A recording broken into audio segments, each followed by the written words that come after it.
Kaixo, ongi etorria. Txillida Olinpiadako problema hau nola egin daitekeen azalduko dizut. Problema geometrikoa da, beraz, besteak baino zailagoa izaten da gehienetan. Izenburua, zerra formako irudia. Honako irudi geometrikoaren azalera kalkulatu behar duzu, erantzuna arrazoituz, orduan azalera jakin behar dugu. Eta esaten digute, irudiak 5 triangelu aldekidek osatzen dute, orduan triangeluak aldekideak dira, beraz 3 aldeak berdinak, bata bestearen ondoan. Halaber, triangelu baten oinarriaren erdiko puntuak bat egiten du ondoko triangeluaren erpinarekin. Horrek esan nahi du, triangelu honen erpinak bat egiten dula honen aldearen erdiarekin. Hau da, triangelu honen erdia eta triangelu honen erpina bat egiten dutela. Horrean, erdi-erdian dago.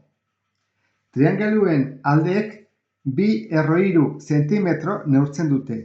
Ikusi irudia. Orduan guretzako irudi hau lagungarriagoa da, hau baino ez da. Ze gertatzen da? Hemen ditugula erronboak, triangeluak, trapezioak denetik. Egokiena askotan izaten da marra batzuk egitea eta lortzea, kasu honetan behintzat, irudi denak berdinak izatea. Nik horrela egin dezaket. Iten dut horrela, marra bat hemendik, eta elkartzen badut horrela, orain denak izango ditut triangelu aldekide berdinak. Bat aterako dugu. Triangeluaren formula zein da? Azalera berdin, oina bider altura, zati bi. Zein da honen oina? Esan digute, triangeluek neurtzen dutela hemendik honera, 2,3. Beraz, hau zer da? Erdia. Orduan honen erdia horrela idazko genuke.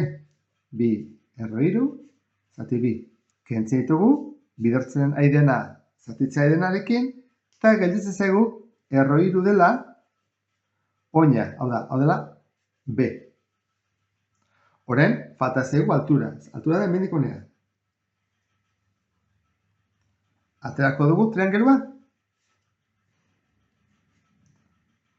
Zein da alde hori? Oinaren berdina. Ze triangelu aldekideak dira. Orduan, hau da erroiru, hau erroiru, eta hau erroiru. Orduan, hau izango litzateke erroiruren erdia. Eta hau erroiru. Orduan, altura Pitagorasen bidez lortu daiteke. Hau da, modu bat egitekoa. Beste bat izan daiteke kalkulatzea triangelu handiaren altura eta egin, gero, zati 2 erantara. Hartzen du hau, handia, Hau zebat izango litzateke, esan duguna, 2,3. Eta bekoa, hemendik honera, justu erroiru. Eta hau izango litzateke altura handia. Hemen dugu altura txikia eta altura handia. Orain, gure lana izango da, Pitagorasekin horrela egitea edo horrela egitea. Hemen zatikiekin da, eta hemen zatikirik gabe. Horrean ekingo dut zatikirik gabe. Zuk egin dezakezu zatikiarekin, berdin atea bartzaizu, Horrean, hasiko gera. Zenbat da hipotenusa, horrela da, ezta? Berbi, berdin, kateto bat, berbi, gehi, beste katetoa, parentesi artean, berbi. Hau zenbat da? Egin bat dugu, 2 bider 2, 4, eta erroiru bider erroiru, niko uste dut jakingo dezula, erroiru bider erroiru, oida, errobeatzi dela 3. Orduan, jarriko dugu bider 3. Berdin, H berbi ez dakigula zenbat den oraindik, eta hau zenbat da hemen bezala, 3. Hau da, 12, berdin, H berbi gehi 3. Bi aukera daude egiteko hemen, batzuk egiten dute, batu zen dauna, kentzen pasa. Horran, 12, ken 3, 9. Eta beste modu bada esatea, hemen kentzeitu 3, hemen kentzeitu 3, horran, hemen joate zaizkit, 3 ken 3. 3 gabe gehitzen naiz, eta 12 ken 3, 9.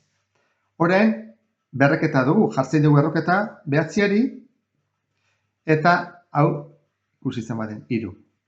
Orduan, altura handia da 3.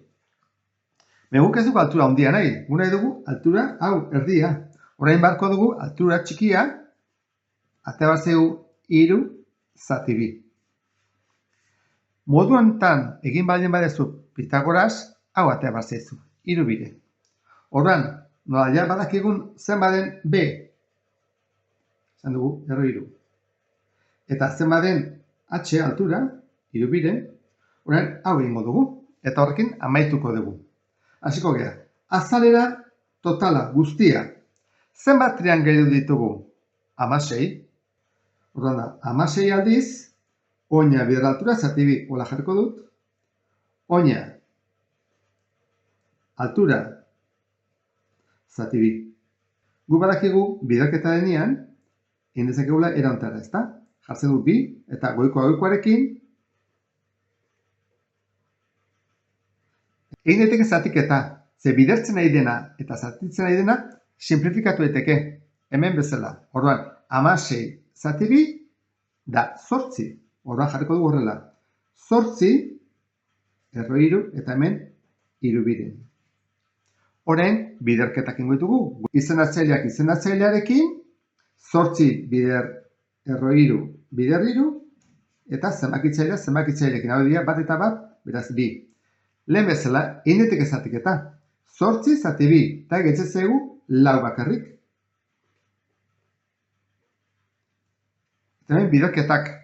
Badakizu, biderketa trukakorra dela. Biderketa egin daiteke, nahi dugun ordenean, denak biderkagaiak direnean. Horrein dezakegu lehenengo 4 bider 3, 12, 3. Hau izan zaiteke soluzioa. Zentimetro karratu.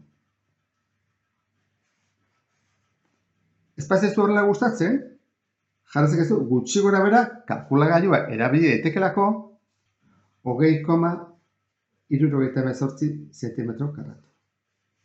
Biak ondo engo lirateke. Eta horrela amaitzen dut problema.